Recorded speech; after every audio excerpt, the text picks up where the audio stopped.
National lawyers alliance এনএলএ কর্তৃক আয়োজিত জুলাই সনদ বাস্তবায়নের পথরেখা শীর্ষক আজকের আলোচনা সভায় উপস্থিত সম্মানিত অতিথিবৃন্দ, প্রস্তাবিত ন্যাশনাল লয়ার্স অ্যালায়েন্সের সম্মানিত আহ্বায়ক অ্যাডভোকেট এস.এন. আজমল হোসেন বাচ্চু, সদস্য সচিব অ্যাডভোকেট মোহাম্মদ ইরশাদুল বারী খন্দকার মামুন ভাইসহ অন্যান্য নেতৃবৃন্দ এবং সাংবাদিক বন্ধুগণ, জাতীয় নাগরিক পার্টি এনসিপি পক্ষ থেকে শুভেচ্ছা গ্রহণ করবেন। জুলাই সনদের বিষয় নিয়ে আমরা দীর্ঘ সময় ধরে আলাপ আলোচনা করেছি, কথা বলেছি। জুলাই সনদের বাস্তবায়নের বিষয় নিয়ে রাজনৈতিক দলগুলোর মধ্যে মোটা দাগে একটা ঐক্যমত্য হয়েছে যে একটা আদেশ জারি করা হবে, গণভোট হবে এবং সামনের সংসদকে গাঠনিক ক্ষমতা প্রদান করার মধ্য দিয়ে সংবিধানের মৌলিক পরিবর্তনগুলোকে সংবিধানে অন্তর্ভুক্ত করতে হবে। এই মোটা দাগে যে বিষয়গুলোতে আমরা একমত হলাম, সেই বিষয়গুলোতে সুনির্দিষ্ট রূপরেখা উপস্থাপন না করার কারণে জাতীয় নাগরিক পার্টি গত 17 তারিখের জুলাই সনদ স্বাক্ষর অনুষ্ঠানে আমরা অংশগ্রহণ করি নাই।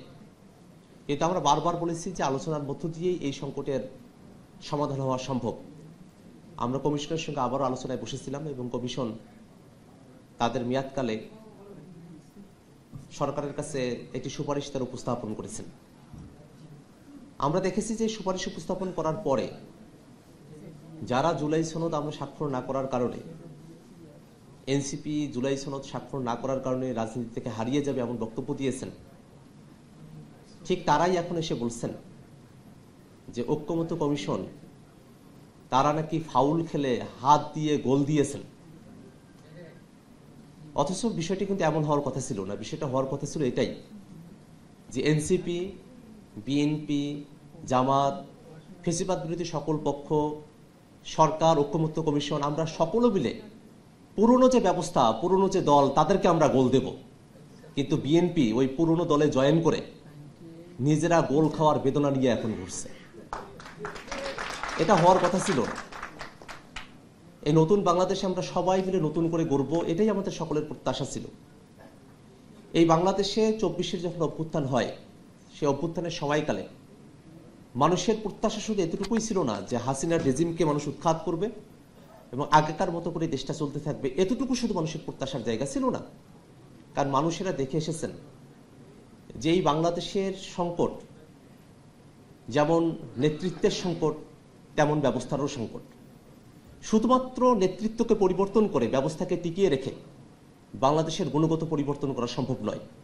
সে কারণে মানুষেরা সেই সময়টাতে দেশটাকে যারা চালাতেন, সেই স্বৈরাচারী শেখ হাসিনার যেমন পরিবর্তন চেয়েছে, পুরনো যে ব্যবস্থা সেটা তো তারা পরিবর্তন চেয়েছে।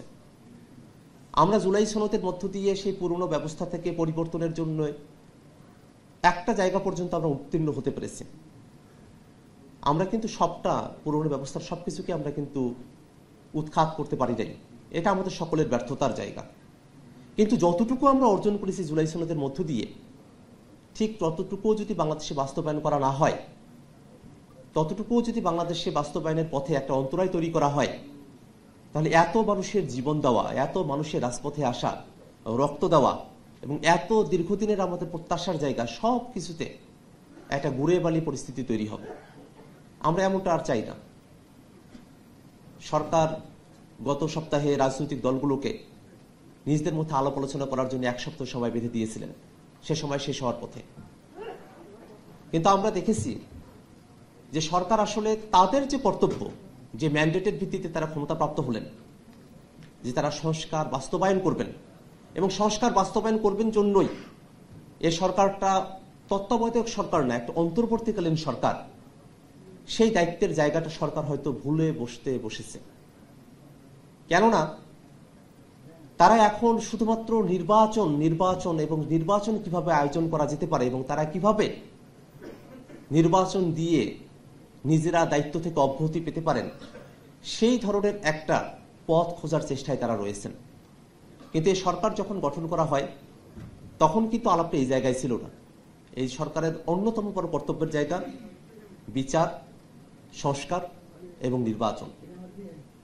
যদি সংস্কারের বিষয়টাতে সরকারের তরফ থেকে কোনো ধরনের গাফিলতি দেখা যায়, তাহলে সরকার যে তার ম্যান্ডেট থেকে চ্যুত হয়েছেন, এটা জনগণের কাছে দিবালোকের মতো স্পষ্ট হয়ে উঠবে।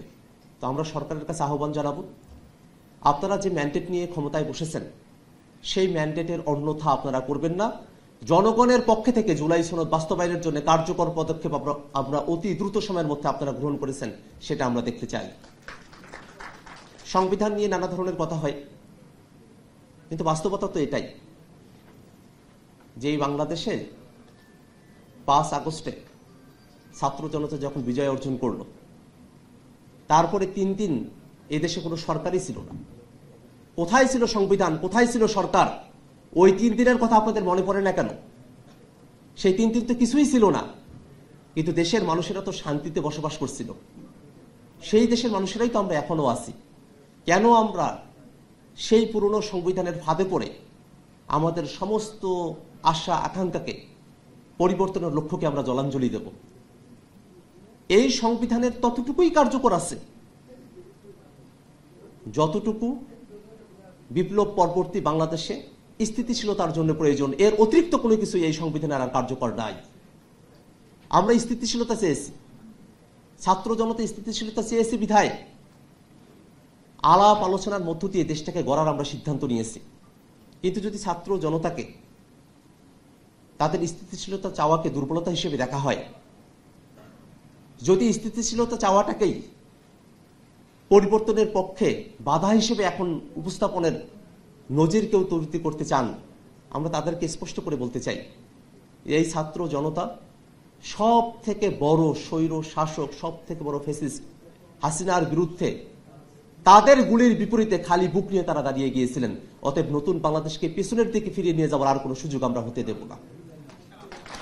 তো আজকের এই আলোচনা সভা থেকে আমরা সরকারের কাছে বিনীতভাবে অনুরোধ করব, রাজনৈতিক দলগুলোর দিকে সংস্কারের বিষয়বস্তুকে আর ঠেলে দিবেন না। রাজনৈতিক দলগুলো আমরা আলাপ আলোচনা করেছি, ঐক্যমত্য কমিশন সিদ্ধান্ত গ্রহণ করেছে, সেই সিদ্ধান্ত অতি দ্রুত সময়ের মধ্যে বাস্তবায়ন করে বাংলাদেশে বর্তমানে রাজনৈতিক অঙ্গনে যে সংকটের জায়গা তৈরি হয়েছে সেই সংকট নিরসন করে বাংলাদেশের মানুষকে সামনের নির্বাচনে অংশগ্রহণের সুযোগটা তৈরি করে দিন। যদি সংস্কারের জায়গায় কোনো বাধা তৈরি হয়, তাহলে সংস্কার না হওয়ার কারণে এই সরকারের এক্সিট পয়েন্ট কি হবে আর সামনে নির্বাচন কিভাবে অনুষ্ঠিত হবে সেই ধোঁয়াশার জায়গা তৈরি হবে। সেই ধোঁয়াশার জায়গা যেন সরকারের তরফে সরকারের ভিতরে কোনো শক্তিও করার চেষ্টা না করেন, সে অনুরোধ রেখে আমি আমার বক্তব্য শেষ করছি। একই সাথে ন্যাশনাল লয়ার্স অ্যালায়েন্সের সম্মানিত আহ্বায়ক অ্যাডভোকেট SM আজমল হোসেন বাচ্চু, সদস্য সচিব অ্যাডভোকেট মোহাম্মদ ইরশাদুল বারী খন্দকার মামুন সহ যারা নেতৃবৃন্দ আছেন, বিজ্ঞ আইনজীবীগণ আছেন, আপনাদের সকলকে শুভকামনা জানিয়ে নতুন এক বাংলাদেশে নতুন বিচার ব্যবস্থার জন্য আপনারা কাজ করবেন, বাংলাদেশের মানুষের কাছে ন্যায় বিচার পৌঁছে দেওয়ার ধারকবাহক হিসেবে এই ন্যাশনাল লয়ার্স অ্যালায়েন্স কাজ করবে, সে আশাবাদ ব্যক্ত করে আমি আমার বক্তব্য এখানে শেষ করছি। ইনকিলাব জিন্দাবাদ।